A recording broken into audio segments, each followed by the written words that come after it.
ሰላም ቤተሰብ፣ ሰላም አለይኩም። እንዴት ናችሁ? ደህና ናችሁ ወይ? ወዶች እንግዲህ ከጠፋሁበት ተመልሻለሁ። ያው ብዙ ጊዜ ዩቲዩብ እየገባሁ አይደለም፣ እየሰራሁ አይደለም። ያው እንግዲህ የስራ ብዛት ነው ማለት ነው። ግን ስትጀምሩ በቀነት ላይክ፣ ሰብስክራይብ በማድረግ ጀምሩ። ወዶች እንዴት ናችሁ? ደህና ናችሁ ወይ? ስራ እንዴት ይዟችኋል? ከኔ ጋር አልሐምዱሊላህ ሁሉ ሰላም ነው። ያው እንግዲህ ላይክ አድርጉ ከመጀመሪያው እንደነገርኳችሁ ማለት ነው። ያው እንግዲህ የአብረሽና የሩታ ነገር እንደቀጠለ ነው ማለት ነው። አብረሽና ሩታ በሚለው እንኳን ትተን ነበረ፣ ግን ደግሞ በሚገርም ነገር የአብረሽ ትልቁ እህቱ ደግሞ ፕሮግራሙ ላይ ያኔ ሳያት በጣም ነው የገረመኝ ዛሬ ማለት ነው። እና በጣም ይገርማል ይሄ ነገር። ግን እንዴት ነው? የምር ነው የቀልድ ነው? የምታውቁት ኮመንቱ ማለት ነው። እና ያው እንግዲህ እነሱ ነገር የቀልዱ የሚመሩ አያስታውቅም። በነገራችን ላይ ስንት አመት ሙሉ አንድ አይነት ነገር ነው። እዚህ ጋር ተጣዱ ስንል አንድ ላይ ይመጣሉ፣ አንድ ላይ መጡ ስንል ደግሞ ይጣዳሉ። ቤተሰብ ገብቶ ጋሽዬም ያኔ ቤተሰባቸው ገብቶ አስታረቀ ስንል ደግሞ እንደገና መልሰው ይታረቃሉ። እንግዲህ አሁንስ የአብረሽ አባትም ዛችቷቸው ይመስለኛል ትቷቸዋል ማለት ነው። በራሳቸው ጊዜ እንግዲህ እየተፋጩ ነው። ሚዲያውም እንግዲህ አንዳንዴ አንድ ነገር ሲደጋገም በጣም ያስጠላልና ሁሉም ሰው ዝም ብላቸውም እነሱ ግን ያው ታጠቅማቸው ስለሆነ ታይታቸው ስለሆነ። ምክንያቱም ከአሁን ቀደም አብረሽ እንደምናውቀው የበፊት ፍቅረኛ ምናምን ብሎ የሆነች ልጅ አንጥቶ ነበር። ብዙ ሴቶች አምጥቶ ነበረ። ግን ደግሞ የነዛ አልታየም። እንደገና ተቃውሞም በጣም በዝቶበታል። ደጋፊም አልነበረም። የዘን ሰዓት ያመጣቸው ሴቶችም ተቀባይነት አልነበራቸውም።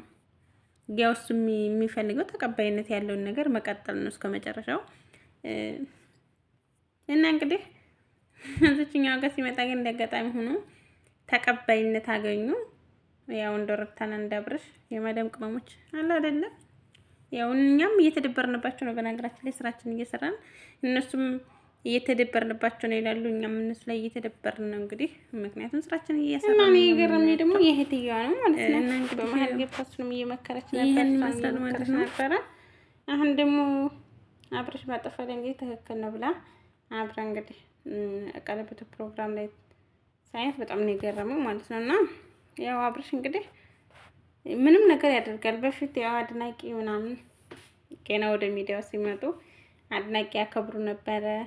በቲክቶክም ፎቶቸውን የሚሳቅድ ሰው ፕሮፋይል ያደረገ ሰው ምናምን ያው እናውቃለን ሁላችንም። እና ያከብራሉ። እነሱ ባሏቸው መንገድ ነው የሚሄዱት ምናምን በቃ እናውቃለን። ያው ሚዲያም ላይ ያለ ስለአሁን ያለ ነው ቪዲዮ በፊትም ከመጀመሪያ ሲመጡ ጀምረን የምንከታተል ሰዎች እናውቃለን። እና ሩታም ብትሆን ታድናቂዎቿ ውጭ አትሆንም። እሱም ቢሆን እንደዛው። እንደውም ዩቲዩብ ላይ የሚለቀቅ ነገር ታስታውሳችሁ፣ መጀመሪያ በውስጥ ግሩፕ ተከፍቷል። ግሩፕ አለ የአብረሽና የሩታ አድናቂ ተብሎ። ከዛ መጀመሪያ ዩቲዩብ ላይ የሚለቀቀው ፎቶ በውስጥ እነሱ በግሩፕ ይለቀቃል። ከዛ እነሱ ቲክቶክ ላይ እየለቀቁ አሟሙቀው ጨፍረው ምናምን በቃ ማን ይላከላችሁ ምናምን በቃ አለ አይደል? እንደዛ ተባብለው ምናምን ነው እንደገና እንደ አዲስ በዩቲዩብ ተለቆ ምናምን የሚመጣው ማለት ነው። እንግዲህ የዛን ያህል ነበር ሲጨነቁላቸው የነበረው ምናምን። በሰዓቱ ደግሞ አብረሽም ሩታም እውነት ለመናገር ከላማቸውን ይሰሙ ነበረ፣ የሚላቸውን ነገር ያደርጉ ነበረ። ይሄ እንደዚህ ነው እንግዲህ። ባለፈው ራሱ አንድ ጊዜ ቲክቶክ ላይ ገብቶ አብረሽ እንዴት እንዲያመናጨቃቸው ማለት ነው። እና ያው የማዳም ቅመሞች ክብራችሁን ጠብቁ። ምክንያቱም እኛ ባለንበት ስንሆን እኛ ነን እየተመለከትን ብዙ ነገር እያደረግን በልጦን እንዲሄዱ የምናደርጋቸው። እነሱ ደግሞ ዙሮ እኛን ነው የሚንቁትና ለዚህ ነገር ደግሞ ለራሳችሁ ክብር ስጡ ለማለት ወዳለሁ ማለት ነው። ምክንያቱም አሁንም ይሄን ያህል መንገድ አብረሽ ሩታና አብረሽ እንዲጓዙ ያደረጉት አድናቂ ናቸው። አድናቂ የሚባሉ ነገሮች ናቸው ማለት ነው።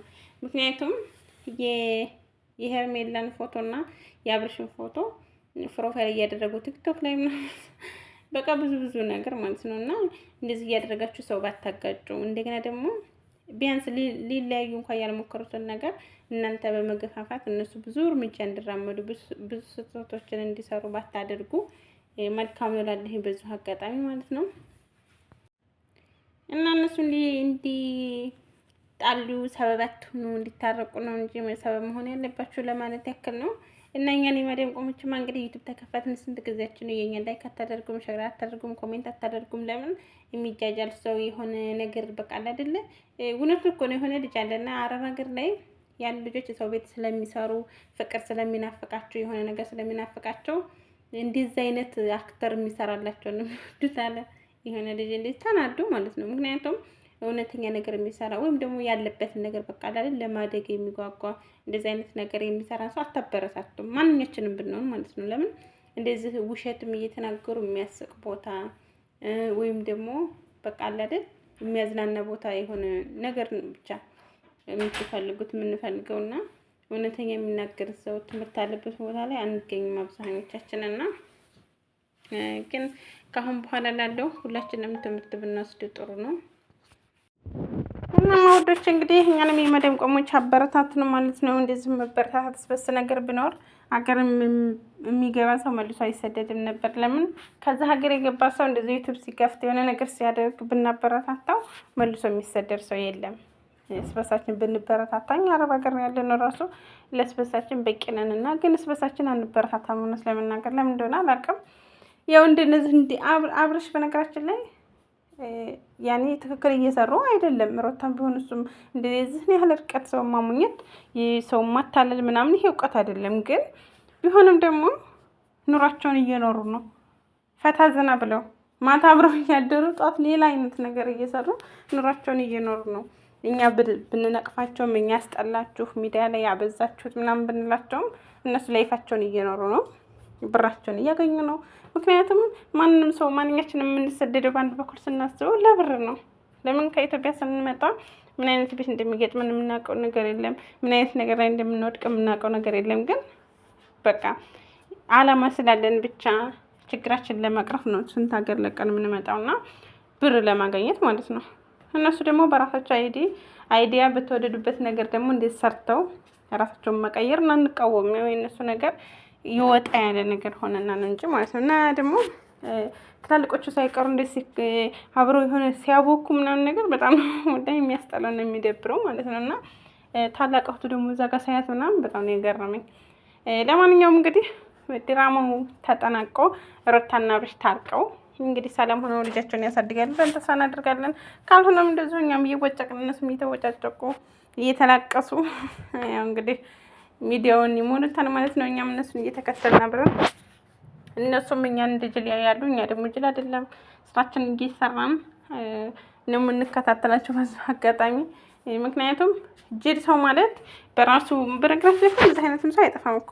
አሁን ለምሳሌ ለእነሱ ብሎ ዳታ ሞልቶ የሆነ ነገር ከፍሎ ምናምን እኮ ያን ዩቱብ እነሱ ለማየት ብቻ ብሎ እኮ የሚከታተል ሰው አይጠፋም በነገራችን ላይ።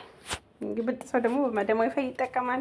ራሱን ፈታ እያለ ነው እነሱንም ያያል ይጠቅማል ማለት ነው። እና እንደዛ ነዳቻ ላይ ወዶቼ ያው እንግዲህ ስራ ቢዚ ስለሆንኩ ነው እየገባሁ ያላደለው። ያው እንግዲህ በቅንነት ላይክ ሰብስክራይብ አድርጉልኝ ማለት ነው ውዶች። ኢንሻአላህ አስተካክዬ እመለሳለሁ። መልካም ጊዜ